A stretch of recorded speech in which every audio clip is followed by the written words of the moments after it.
Yeah. We here in the building. Me and Tim, the hater. Tim, you should put the hater Tim underneath your name. But we here in the building, sir. Ephraim, Tim, the hater, is in the building as well. In case you caught this game, I don't know how much viewership we gonna get on this one. There was a game I think a lot of people checked out of as soon as they heard Joel and Maxey wasn't playing. But despite that, it was actually still a pretty good game. Same result that we kind of expected. It's a loss. We will delve into that a little bit because I think it was a couple reasons why we lost this game when we had opportunities to win. We had a huge performance by B-Ball Paul in the starting lineup, had 30, 13, and shot pretty good. 11 for 21 from the field, 66%, 2 for 4 from 3, knocked down 2 threes. He played well. What's up, Eminem? That's my young boy. Jokic fouled. They fouled Jokic too much. Yeah, listen, and we're going to talk about this. I'm going to let Tim, say what he feel about the game or whatever. But the NBA got a foul problem, man, a reffing problem. Let me say, it's too many foul calls in the game. Even that one foul they made on Patrick Beverley kind of late that he probably should have challenged. I know Nurse was probably trying to hold his challenge bag. I don't know why he didn't do that. Yeah, but I think it was like 7 minutes left. I think you think coming down the stretch sometime it might be a more important call in the very crucial part of the game that you can save that for. And it never happened. He should have actually used it then because that wasn't a foul at all. Patrick Beverley clean as a strip can get. Yep. And once again, the referees called a foul. They just too fast to call a foul to me. I just it's too much. Like in some instances, I saw him let him play, especially after that. It seemed like the referees kind of backed up off the whistle a little bit. That's then they let him play a little bit, some more contact. But that's the way I want to see the game. Let the players play. Yeah, I mean, you're gonna have contact on the court. You're going to bump bodies. Arms are going to get hit every now and then. If it's not egregious, let the players play. And I think they got to start doing that more because it's taken away from a beautiful game. The talent level that some of these dudes have is incredible. We're going to talk about, B's 70-point game and versus Tim Bull, Luka Doncic 73-point game, which Tim was all moist and gushing over. Pause. We're going to talk about that later. But what's your thoughts on this game here tonight? I'm proud of the reserves what they did tonight. Paul Reed looks like this what I expected from Paul Reed all year long, but he was playing free. He knew that he was going to get minutes, that the ball was actually going to come back to him, and not just he just out there just to be a co-star. But he was out there just having fun, and you saw a lot of practice of what he did over the summer. You saw that tonight in today's game. Thought everybody played well. I thought Marcus Morris Jr. had a great first half. I think he scored 17 points in the first half. Balled out. And then what happened in the second half? He fizzled out. Okay. I was waiting for you to get to that point because I was going to address that. That was one of my reasons why I think we lost this game. But go ahead. And then Pat Bev, I thought probably played too many minutes. So he played a very good, efficient game. But the fourth quarter, he did a couple of stupid things that kind of messed us up towards the end, which taking ill-advised shots. But overall, he played a good game. That's why I still think we need a legit backup point guard in here. We need a real point guard in here. That's kind of one of the missing pieces that we have right now. But what you think of Embiid? Yesterday, it came out that Embiid was going to play in today's game. They said there was no ill effects from that fall from the Pacers 2 nights ago. I mean, they was hyping it up. They say he was going to play. Then all of a sudden, about an hour and a half before the game came out, Maxey wasn't playing. Then 10 minutes before the game, all of a sudden, Joel's not playing. Tell me, is he ducking? Is Joel a front runner? Do he have to have like a main cast? Why didn't he play this game? I mean, I don't know. I mean, you can't act like he ducking him because he already did his thing to him when the last time they played. In a row, same scenario. But did he not just beat him last week? I mean, was you not sitting here last week talking about how B laid the smackdown on Joker? But now when everything is in perfect conditions, perfect weather conditions, why couldn't he come out again today and play this man? Everybody wanted this game. We always waiting for it. Round 2. I mean, I won't completely dismiss the notion that it is more favorable for him to play with Maxey in that matchup. It's going to look better, obviously, because it's going to take some pressure off of him getting double teamed. Because you got somebody like Maxey who's been shooting the three so well, who could create so well, drop to the basket, be hitting his mid range, floater, blah blah blah, all that. So would it be benefit be to have Maxey there? Absolutely. Is he solely not playing because Maxey's not there? Like now you trying to accuse him of being Draymond Green. You trying to accuse him with the bull from Utah, Gobert said about Draymond Green. Every time Steph Curry don't play, he get himself kicked out the game and I'm just saying, all this other stuff. So I'm not going that far. I mean, is that true in Draymond's case? Maybe a little bit of that's true for Draymond. I'm not going that far with B, but I mean, I don't know. It could listen, man. It's a long season.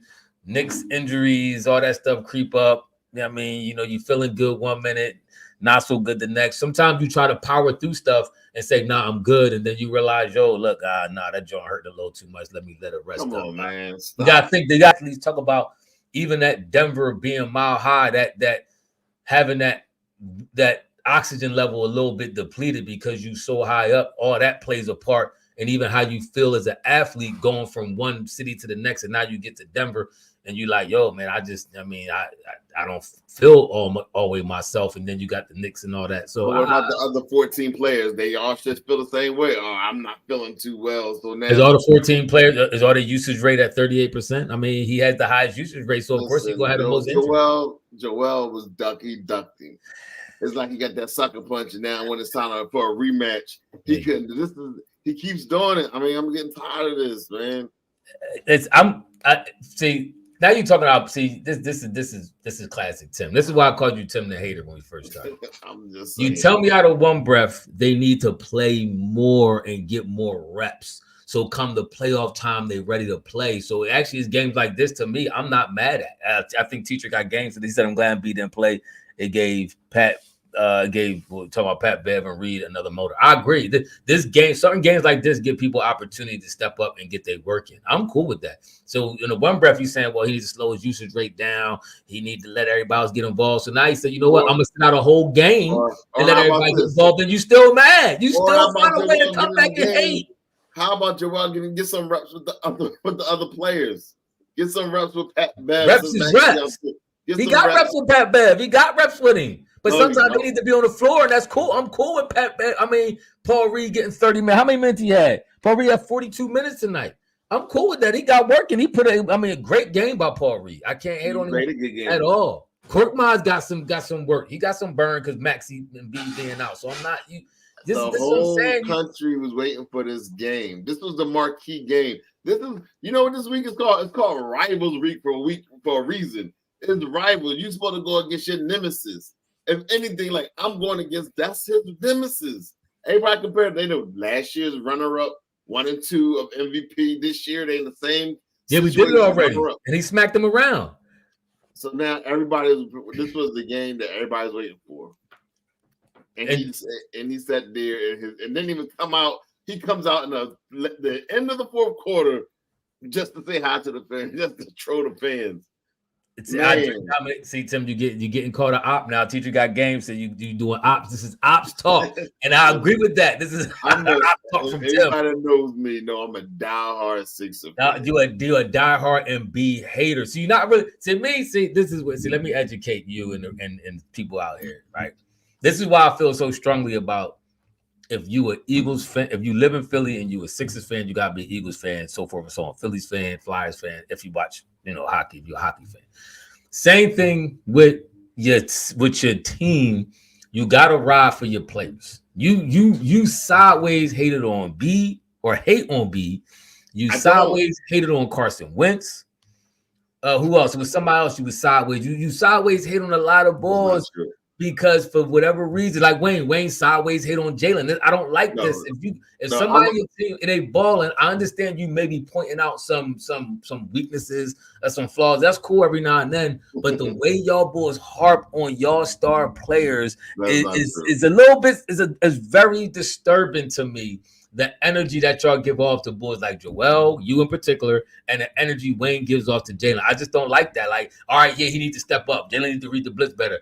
Sometimes B needs to play in the paint a little bit more and all that kind of stuff like that. All these, he needs to pass. My whole thing was about B. He needs to pass quick off the double team and all that. And he's been doing that. He's been playing flawless, and you still find a way to hate. This is crazy. One game and y'all boys is hating. When last 2 times Joker came up and he smacked him in the mouth. Joker came up again and he smacked him in the mouth. Beat is now. Him and Luka Doncic is 1 and 2 on the MVP rating because of what he just did. Not what he did in the season, not necessarily the 70-point game, but what he did to Joker last time they ran into him. That's why Beat is in the MVP in the league. Him and Luka right now is in the front running. He probably slightly above Luka. So yo, I'm confused. I'm confused. Where I know some of the energy is because he's not maybe the player that you wanted. He's not your typical Iverson, to you, or he's not, LeBron James type player. Maybe that's the player you're looking for. You wanted Ben Simmons to shine. Maybe you like Ben Simmons so much you felt B running out of town, so you got all this hate toward B. There's a number of things I could go to why you hate toward B. But I want you to explain yourself to everybody here today. Why do you keep hating on this man? Why? Well, you know why. We everything he's doing now, we love what he's doing. He's an entertainer, and he's there for entertainment. So we enjoy B. And I always say this squad is not the same without him. And I'm real important, but you know that my focus is always in the playoffs. But I don't even want to give that kind of injury. I want to talk about how well the starters tonight and the bench players, how they played well. I thought they played well. Kelly Oubre looked like he actually is back to where he needs to be. Like, he looks like he played a very good game. Did you see he was into it? And this is again, with beating Maxey out, these dudes got to step up. I personally don't mind. Yeah, do we want to see the Joker and Embiid matchup again? Yeah, it'd be nice. The fans, NBA fans, probably definitely want to see it. Just like everybody watching right now, LeBron and Curry. That's beautiful. But I'm also not mad as a Philadelphia sports fan to see the dudes who I think are going to need crucial time come to playoffs get some real legitimate work in. I'm cool with that. I'm fine with B-Ball Paul getting the lineup for 42 minutes. I'm fine with Pat Bev playing 36 minutes, like Kelly Oubre 40 minutes. I'm good with that. I'm good with that. Let them get their work. We're gonna need them dudes come when the playoffs start. April, we're gonna need them cats. Yeah. I hear you, Phil. I know they only play twice a year. I do understand we want that matchup. But listen, you can say that. You can say that about anybody. Like, for one, you can say that about any West Coast team. You can say that about any team in general. Boston. How many times we played Boston? 6 times. You know what I'm saying? Like, it's only a limited amount you play teams, but sometimes that game will come around. It just ain't the game you playing. I'm not mad at that. I'm not always mad at that. Like, if you're not feeling the play, and then if he played and then got hurt, and then he came out and said, yo, I just wasn't feeling good, but I pushed it. Boys be like, oh, why you push it? You was hurt. You should have sat down. See, he wanted to keep the streak of 30 games going. Then everybody started accusing him of this, and everybody started accusing him of that. So at the end of the day, sometimes you just got to take a player for what they said. These dudes got lives. They got problems. They got injuries. They get banged and nicked and fall and all this other stuff like that. Sometimes they need to sit out for a minute. And I ain't mad at it. It's 82 games the season B going to play. You got a lot of excuses for that bull. You got a lot of excuses for him. Bottom line is he should have played. I felt he should have played. That late scratch came only because Maxey and Tobias. We was missing everybody. Melton's out, Tobias out, Embiid, Maxey. Almost the whole lineup.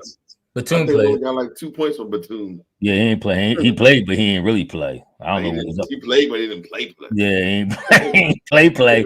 Batum actually ain't scored nothing according to my box score I'm looking at. I think he took one shot. That's it.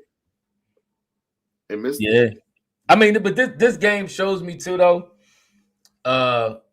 If at the end of the day, Embiid judge what he do in the playoffs, and I agree with that. That's why I'm not everybody getting overly hyped about this game. As a basketball fan, do you want to see it? Yes. I'm not denying it's a marquee matchup people want to see. I agree with you that it's the best 2 big men in the league.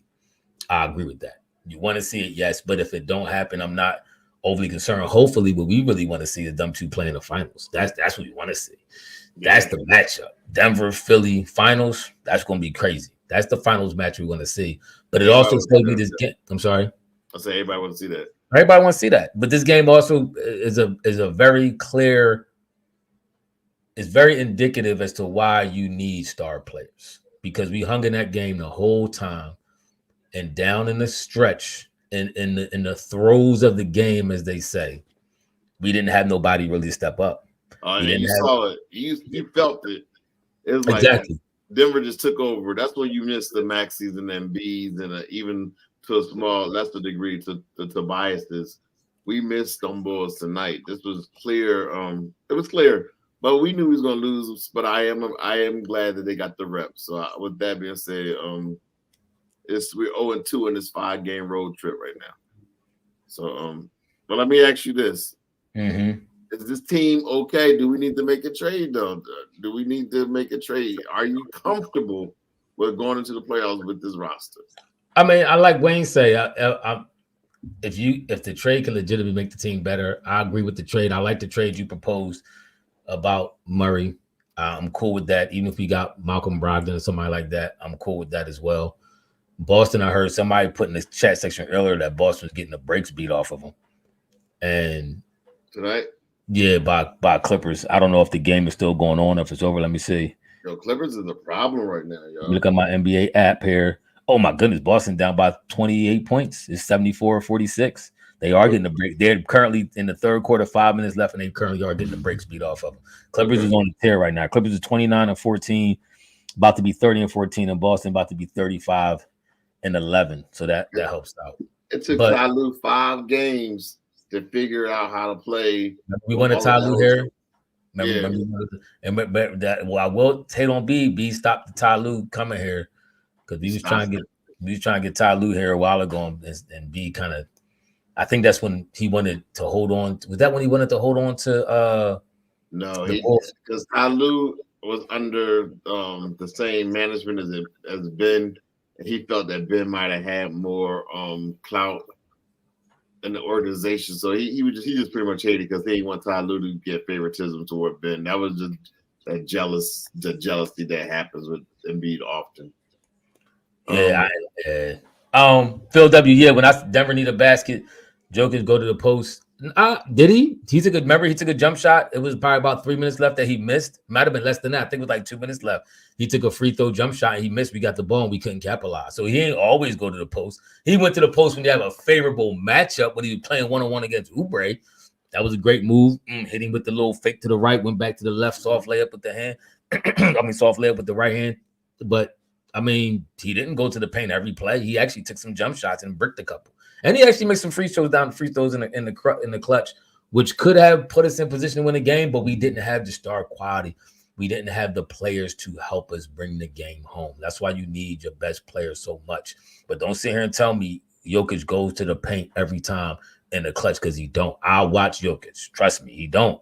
He takes that mid-range sometime too, just like he did tonight. And he missed it, but we couldn't capitalize on it. So that was what it was. A lot of people was agreeing with you with the how you say that? The DeJounte. The Jonte word. Okay. All right. Listen, what happened to just Dante or Deontay? Like, why we got J in there? Devontae. Disrespect. My name ain't the easiest to pronounce either, but I'm just comfortable with a Devontae or Deontay. But Jonte, I can't even say it. D. Murray. He will be a great pickup for the team. A lot of people was agreeing with you with that. John Key said we need another part by trade deadline, backup center or point guard. The backup center to me, I mean, I think not Batum. What's the other boy name?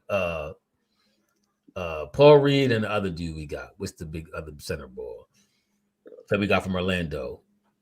The one Ethan like. What's his name? Somebody tell me his name. That's relatable. I'm not saying play Maxi or those boys that's hurt. I'm saying play Embiid. He's not hurt. He is hurt. He said he was hurt. He's not hurt. Embiid didn't want to Bamba. play. Thank you, Chris.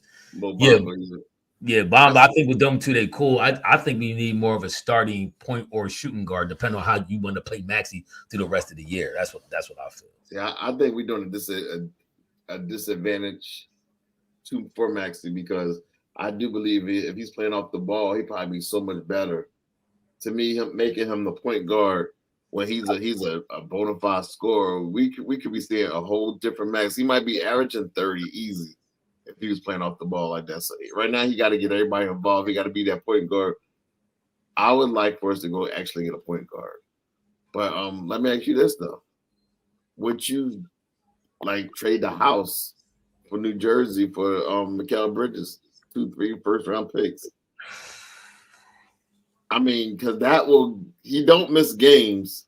He's not happy in Brooklyn. He's going to ask for a trade. He was a little irritated because the Knicks had more people cheering them on when they was the Knicks versus Brooklyn. He was real disappointed about that. Would you give up 2 first rounds, some pick swaps? Because all right, this is all right. I got a couple of thoughts on that. Before I answer that, teacher got game throughout Murray, Kelly Olynyk, Gafford. They said would be solid pickups to help us against Boston. Yeah, I agree with them suggestions. But back to your questions. Listen, the Bull. This question kind of annoys my spirit a lot. I know because we shouldn't even have to have this conversation about trading for a dude we legitimately drafted. We drafted him and then traded him maybe a half hour later or hour later or whatever. That irritates my spirit. That's one reason why I still to this day can't fool with Brett Brown because he's the one who facilitated that trade, thinking he was going to get Kawhi Leonard from San Antonio. So we talking about slicking Popovich. No, Pop outslicked him. Like from what I'm hearing, it was like talks that Pop was saying, like, if you get Bull, we'll trade you this. You know what I'm saying? Because we drafted the player that they apparently wanted, which was the small forward Bull that he played like a small forward. He was undersized. Zaire Smith in college. Yeah. So that irritates me from the rip right there. All right, but now that time has passed, and if you get him, you're going to have to give up now a lot more than you want to. But where does that put? How does that shift your lineup now? Pretty much, he plays the same position as you would either Kelly Oubre or what's his name? Tobias Harris. So, okay, you trade Tobias in the trade. So you move Tobias. Normally, my thing is, I was always in my mind envisioning if you move Tobias, then you slide Kelly Oubre into that position that you trade Tobias and you trade for a guard. But now you're trading for the same player. So do you continue to bring Kelly off the bench, or do you move Kelly to the starting lineup as a shooting guard? No, man, that's firepower off the bench, but come on. Mikal is a 3-and-D. Are you talking about a 3-and-3 wingman? That's who you got. Listen, I know this. So 3 first-round picks. Kelly Oubre go to the bench. You still starting. So you think that's enough with your starting shooting guard still being Melton? No. I still don't like Melton. This is all the stuff you gotta think about. Like, I think it might be enough with Melton. If you got Mikal Bridges, all right, your starting lineup, but then be. So who's starting at your power forward position? You gonna have Marcus Morris starting there at the power forward? You could use Marcus Morris as the trade bait for So which Tobias is still gonna be here? You're not trading Tobias. You got to make the money work. Then he getting paid. Then he get time to. He's making like $30 million a year, around that, $28-30 million a year. Yeah. So that's what I'm saying. So we got a lot of somebody got to trade with the money though. The money got matched for somebody. Who you trading with the money? Marcus Morris make like $22 million. You can throw somebody else. Throwing Court Morris. There you go. You think they want Marcus Morris? They probably want things. How long is Marcus Morris' contract? Is it just 1 year? Yeah, they all up.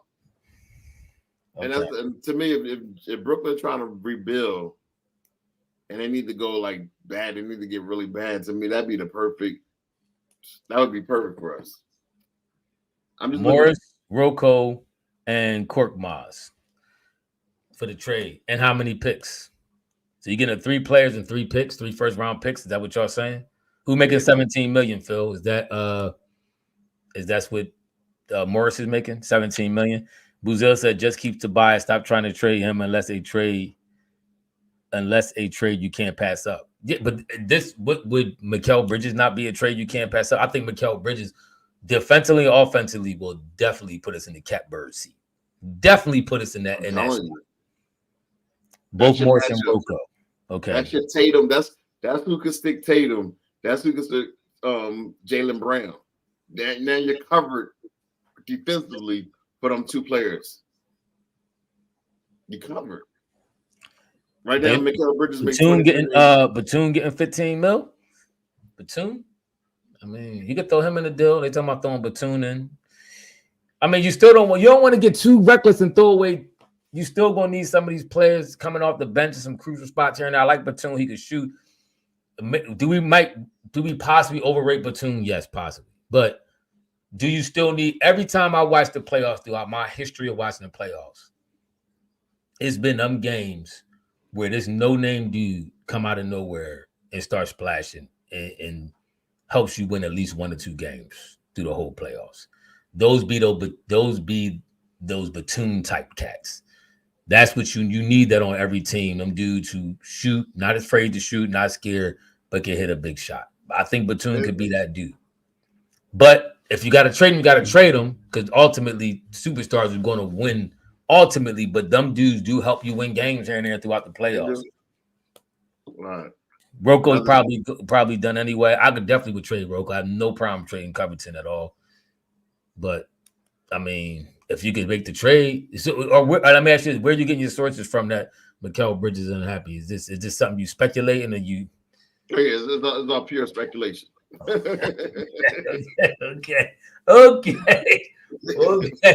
right. Okay. I mean, listen. So right now, I think Philly would be ecstatic to have Mikal Bridges back in the building. Oh yeah. He takes his automatic. He makes us the front runner in the East. If we were to get him a Maxey, Bridges, and Embiid combination, that 1-2-3 punch, we front runners. I do agree with Duel. Go ahead. I'm sorry. All-Star selection starters were selected this week. Maxey didn't make it. Dame, they chose Dame over him and Trae Young. Of course they did. How you feel about that? Then we're gonna go to the West. All right. So who's the reserves? Dame coming off the bench? There's no reserve. The reserves hasn't been selected yet. Right now, the starters have been selected. Right now, the All-Stars starters are Giannis, Embiid, Tatum, Halliburton, and Dame Lillard. All right, let's pull Dame stats up. All right. Let's pull Dame Lillard. Dame stats. Dame is averaging. I kind of agree with that, Buzilla. What Buzilla say? Brunson should be the starter. I kind of agree with that. He having a heck of a year right now. Monster year. But let's see what Dame Dollar doing. Dame this year is averaging 25 points a game. Okay. He's giving you 6.7 assists. Excuse me. 1 steal, 4 rebounds. So he's giving you pretty much 7 to 6, 6.7, and 7 assists a game, 4.3, 4 rebounds, a steal, and he's shooting 34% from 3-point. That's not good. And he's shooting 42% from field goal. That's not good. All right. Let's pull up Brunson. Then we're gonna go to Maxey last. So Brunson, what's his name? Jalen Brunson. All right. Brunson is averaging 26 a game, averaging 6.4 assists, so a little less assists. He's having 3.8 rebounds, a little less rebounds. 0.9 on the steals, 1 steal a game, about the same. He's shooting 42% from 3, which is really good. Yeah. And he's shooting 47% field goal, which is really good. And he's shooting an overall effective field goal percentage at 550. I didn't even look at what Dame's was. All right, so that's pretty solid stats. 42% field goal for 3 and 47, pretty much 47.8, so pretty much 48% overall. Let's look at Tyrese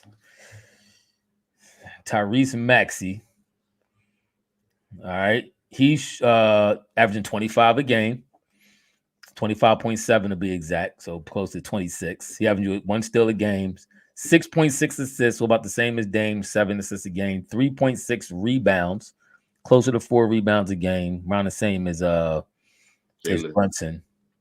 His field goal percentage, his 3-point percentage dropped a little bit from what it was earlier. It's down to 37%, which is still not bad. That's good for 3.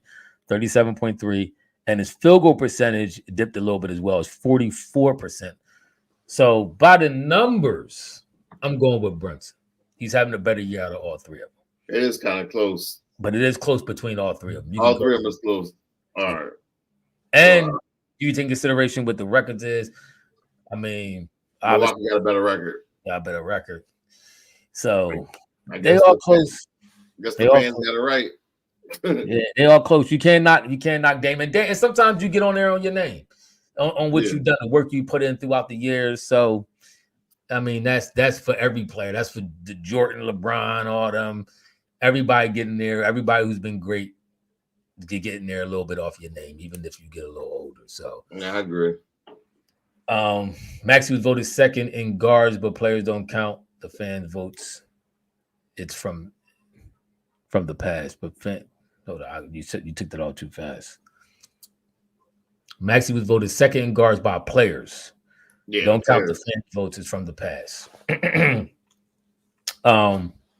Yeah, I mean Maxey hooping. Listen, I think most people legitimately see that the bull next up and coming. He that bull like that.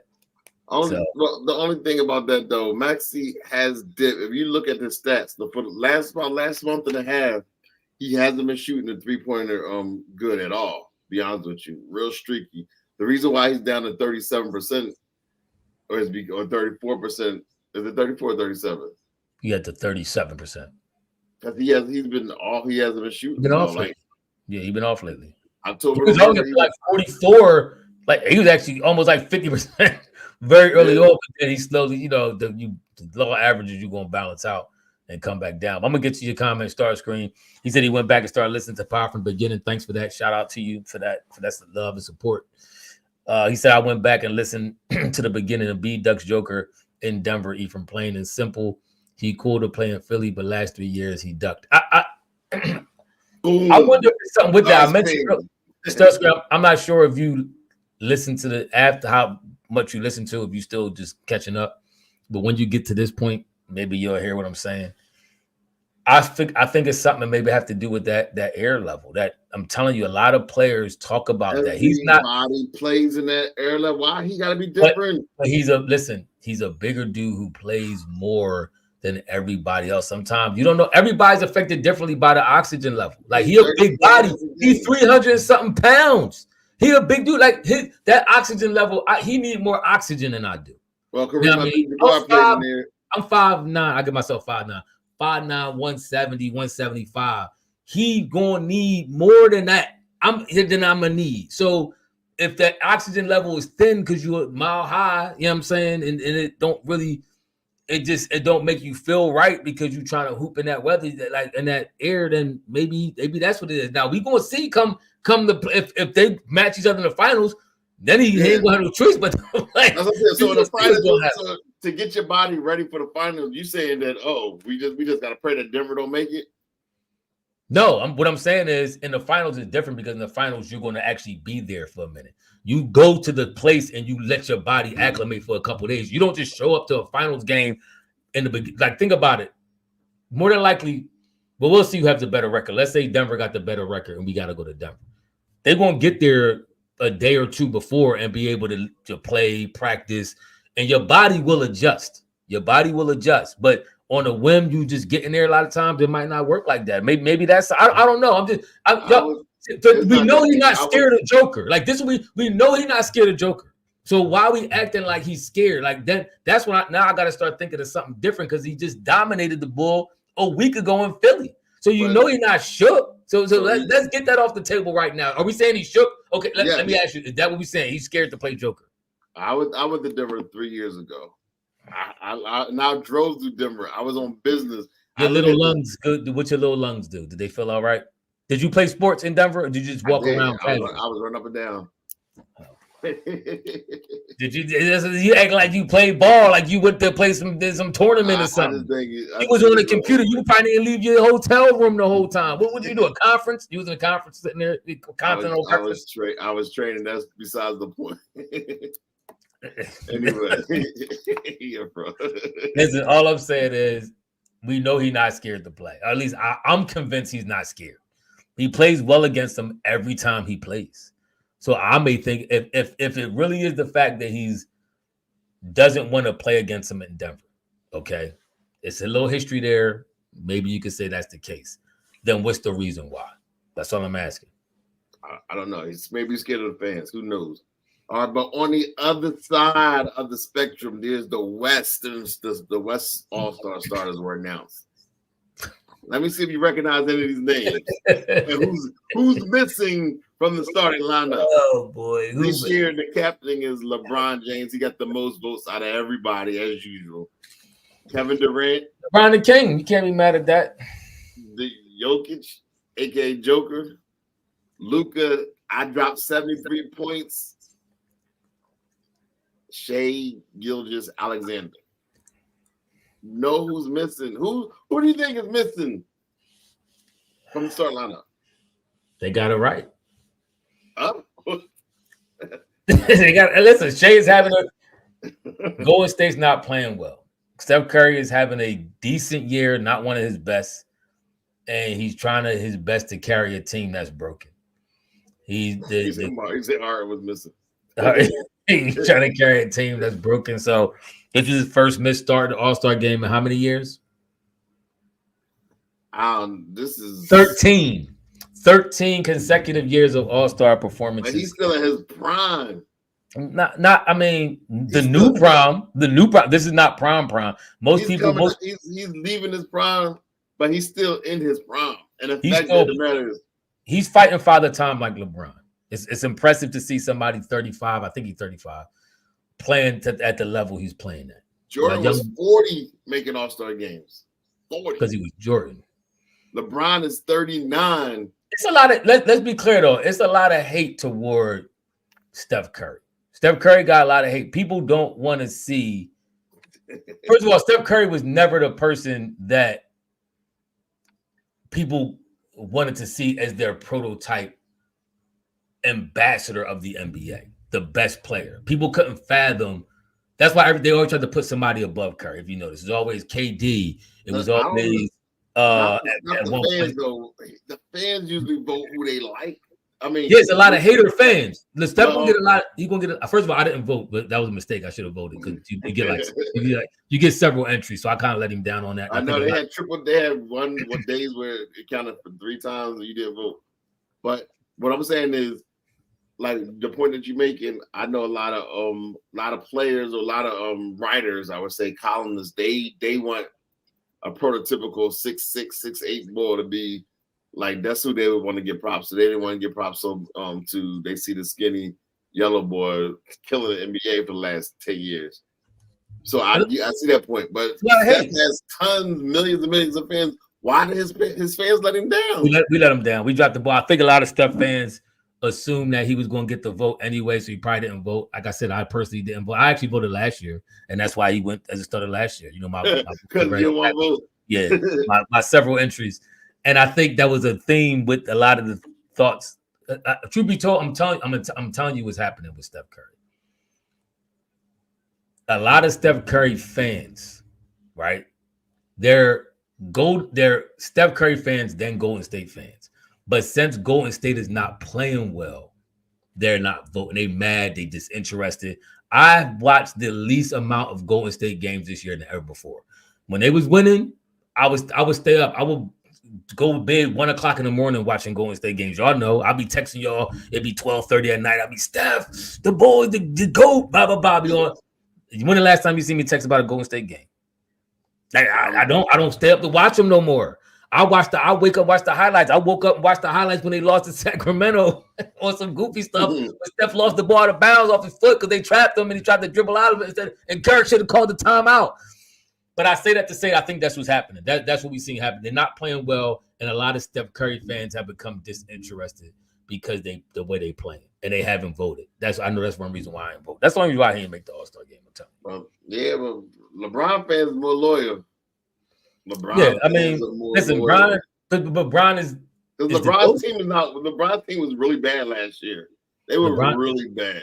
LeBron fans are loyal. So everything that you're talking about now is how the Lakers looked last year and how they're looking again this year. But that didn't stop them from getting the most votes out of everybody in the NBA. LeBron fans are idol worshipers. That's what they are. they worship LeBron to a level that it shouldn't be because they caught up in this constant argument between LeBron and Jordan. So they whole life is fixated on making sure that his legacy is so intact that they can make this argument against Jordan. So they're not going to let LeBron come off the bench. LeBron can play until he's 49, and he will be starting the All-Star game averaging 15 points a game because they don't want the legacy to die. This is saying these LeBron fans, they crazy. They're all over the place. I'm just saying. I respect the loyalty, but they idol worshipers. I know a lot of 39-year-old starters in the All-Star game who's like leading the league. Bernard McCoy, shout out to you. Thanks a lot. Thanks for the support. He said, I'm a maxi guy, but he is shooting 45% down from 48% and 37% down from 43% on threes. I'm concerned. We just talked about this. Mm-hmm. And I do agree with you. I think he's settling more for the three-point shot. And he does need to take the mid. I know you say he needs the mid-range, but he needs to take it. I mean, just come in a little bit. Because right now, and to go from 48% to 37%, and then really 43%, that has a lot to do with I don't know if he's tired, he's playing too many minutes, but something's going on where it's a drastic drop, and that is concerning. Do you see him use that floater as much as he was early in the season? Like he's still using here and there, but at one point it was almost like the Jordan fadeaway. It was a patent in the Arsenal kind of shot, and it looking like he kind of went away from that a little bit. I think he needs to go back to that. He needs to make that his patented shot. Everybody got their patented shot. I think that needs to be his shot because it's hard to block. It's hard to stop. You get somebody with that coming off the dribble. It's a very hard shot to defend, and his percentage with making it was really good. I do think he needs to go back to that. Good stat check on that, Bernard. Can't even call it. You made a comment earlier. I'm gonna address real fast. He said, and I think this is a good point. He said, "Can you please tell these dudes that Tatum is carried by his team and organizational structure? If Joel had any of the Boston teams, he has multiple rings. Do you agree with that? Boston is a better organization than Philadelphia, so that adds to what they have been able to do as regards team success and individual success for Tatum. Do you agree with that? Yes or no?" I don't see the correlate. I don't see the correlation. But what is he saying? That Embiid needs to be carried by an organization for him to win? No, he's saying he needs to have a better organization. Just like we kind of was critical of the Eagles organization for not making the right moves coaching wise for Jalen Hurts. Do you think that same thing could be true for Joel Embiid, or are you just such a Jalen Hurts fan that you go and say yes for Jalen and no for Joel Embiid? All right, so I'm gonna play that. I'm gonna play the devil's advocate. So in 2019, the Sixers made 2 in-season moves to help Joel. They went and they traded for Tobias Harris initially, and they traded for Jimmy Butler. They brought those 2 guys in, and but they had a terrible coach. And they had and they had Brett Brown, Embiid, and Jimmy and JJ Redick. That was a pretty solid team. Now they did have a bad backup center. I think they had the Bull Monroe, who was terrible. But that was a solid squad. Now we got eliminated off of a double bounce by Kawhi Leonard in Game 7 in the second round of the playoffs. Mm-hmm. That was a good team that was assembled by the Philadelphia franchise. After the season, they came to Joel. They said, Joel, Brett Brown was with the puppy dog eyes was like, listen, I'm about to get fired. He was trying to say all his goodbyes. Joel went to management and said, give him one more year. He chose Brett Brown over Jimmy Butler and over everybody else. So you're going to blame the organization for listening to Joel. I'm blaming Joel for that scenario, for that situation. Because as the leader of that franchise, like he had a chance also when instead of getting Doc Rivers, we all said that Doc Rivers had some old school ways that we didn't like. He had a chance to get Ty Lue, but he went to management and again said, I'm not interested in Ty Lue, and I don't want him. So they was trying to get somebody else in here. They settled on Doc Rivers. So that's 2 times the organization went out to try to give him the best case scenario to fit for him. They listened to him, and he didn't win. So now all of a sudden we're going to blame everybody else but Joel Embiid. I mean, your star player can have an opinion on who he liked, this, that, and the third, but it's up to your organization to make organizational changes. Even with the whole draft with Mikal Bridges, the B go and say don't get Mikal Bridges. No, they drafted him, then traded him. That was on Brett Brown. And X-Man, I know Jimmy made that comment saying they chose Tobias over me, but that's not really how it went. That's not Jimmy how really didn't have no beef. It wasn't nothing really about Tobias. It was more so, if you remember, let's take it back to when we had room for 2 max players. Jimmy first got there, and they asked, what's our general manager's name?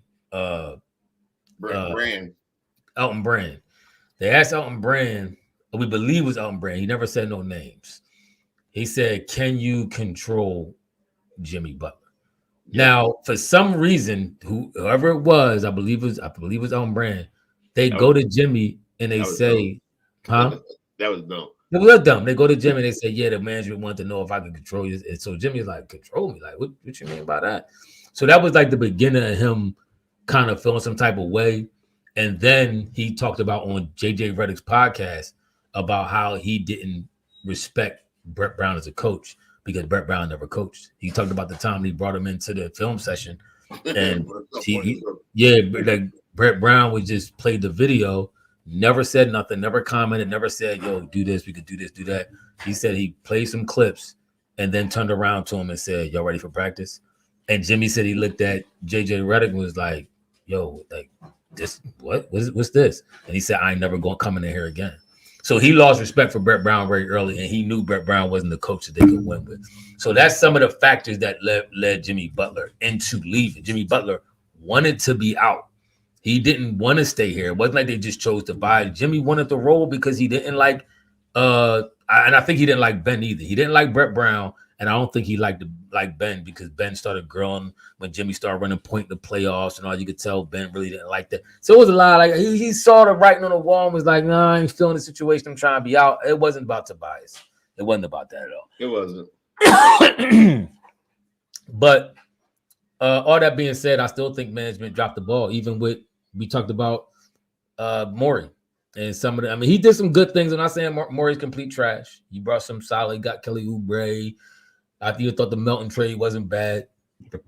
He made some moves here or there, but ultimately, he dropped the ball. I think egregiously on that Harden trade. When he traded for Ben Simmons, he gave up way too much to get Harden. We could have acquired way more assets and used those assets to make other moves. Even now, we could have still had some assets that we got for trading Ben Simmons, and now we could be looking at trading and giving up some extra pieces that necessarily wouldn't hurt us because we have an excess of things. But since we had that, now we very concerned about who we give up and who we give back and all that kind of stuff like that. So Sixers organization did fell beat a little bit. I'm having to go and can't even call it on this. If we was with Boston, I think Joel Embiid may have a title already if he was in Boston. I can agree. But the Boston don't even have a title already. I know because they don't have Joel Embiid. Embiid is the better player. Who'd rather have Embiid or Tatum? On the Sixers? Yeah, no, period. As any team, who'd you rather have, Joel Embiid or Tatum? Tatum. Thank you, Phil W. The Halliburton trade. You rather have Tatum and Joel Embiid? Yeah. How many of y'all? We got like 40 in here tonight. I think somewhere around there. How many of y'all think that's correct? How many of y'all going with Tatum over Joel Embiid? Just let me know. I like Tatum game. Phil W said you going with Tatum. I like Tatum game. But Tatum. If you talking about B coming up short in the playoffs, Tatum has came up. The Boston fans was furious at Tatum 2 years ago when he came up small against Golden State. Remember that? Listen, I'm not saying this as a runaway. Steph Curry beat Boston by himself. Wiggins was off. Draymond was having a meltdown, and Clay is nowhere near the Clay he used to be. And they let Steph Curry come in there, and they was down two games to one. Golden State was down. Boston up 2 games to 1, and guess how many games Boston won after that? Did Embiid ever have 50 in a closeout game? Did Embiid ever drop 50? Tatum did. What happened? How much he dropped in the closeout game in the finals when they got closed out in game 6? In a closeout game against the Sixers, he had 50, dropped 50. What's that? Even smoking that Tim back. Hold on. Oh yeah. I'm smoking Tim, man. I'm smoking Tim. I'm smoking it. Tim talking crazy. But he's first of all, didn't Tatum struggle that whole series? You know, he got off game 7. I'll give you that. But he struggled pretty much that whole series. Game 6, he won it for them, and then game 7, he struggled pretty much the whole series. I mean, Tatum hasn't won anything yet for you to act like it's Tatum hands down. I'm going with Joel Embiid right now. I said it was close. I didn't say it's hands down, but I'm going with Tatum. I just don't see the killer. Like Embiid needs that. Embiid is so dominant as a player, so I'm never going to take that away from Embiid. He's a dominant player. He's great to have it to lead your defense and everything.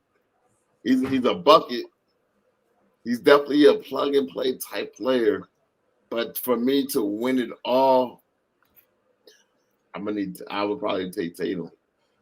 I'm going with Joel Embiid. I mean, I figured you was going to lead toward Tatum because you're a hater of Joel Embiid. But I mean, Tatum been in the Eastern Conference Finals 5 times. But this is the whole point. But this the whole point we talk about. I think it's more of an organizational thing why they got success. They had got a young, innovative coach when they got the bull from the Sixers. What's his name? Bull messed around with the white girl. No, the other bull, the African. Oh, you talking about I didn't talking about. Yeah, he messed around with the Nia Long boyfriend. He messed around with the white girl, got herself fired. Then they brought the other young bull in who seems to be pretty nice coach. You know what I mean, handling his business. Like they're a better structured organization right now than the Sixers. So I do agree a lot of that. If they had a better organization, if B was in Boston, I think Boston may have a championship already. I can agree with that.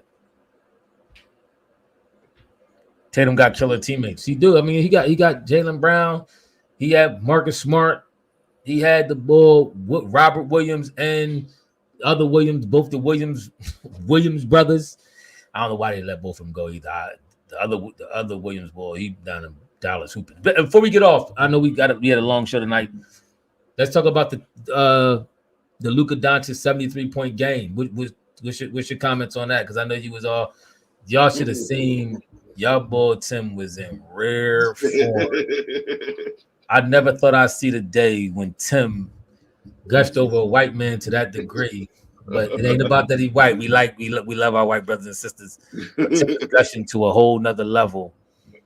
What's your thoughts on that, Tim? Go ahead. I know you want to speak on it. He brought up. Remember, like I said, told you earlier, Ephraim is always big on efficiency. He always been talking about the last few years. It's not about how you score. It's like the way you score. You always talking about how it should be efficient. That's how you win in the NBA. He's been preaching that for years. Luka 73 was very efficient. He only took 33 shots in the game. Mm-hmm. And and it was a close game. It was a competitive game. It wasn't as if it was a blowout and he just stayed in the game just to get all these numbers, these gaudy numbers. He was competing. And he finished with. Okay, so are you trying to say in comparison to Joel's 70-point game, or you just talking in general? Joel's game wasn't really. It was still competitive down to pretty much to the end. They started making some buckets where they could have came back. He had to stay in that game. Spurs had no shot. I figured he was going to do this. Go ahead, continue. Spurs had no shot. Okay. But what I will say is, he was knocking down shots. I mean, I gotta give it props to Luka. Luka was phenomenal yesterday. And then it was like, then you got your draft boy Trae Young versus him. They both, they was switched. Then they both got traded for each other. So it was like a lot of storylines yesterday's game. And he was on a road too. I mean, it was crazy. All right. I'm gonna get my commentary.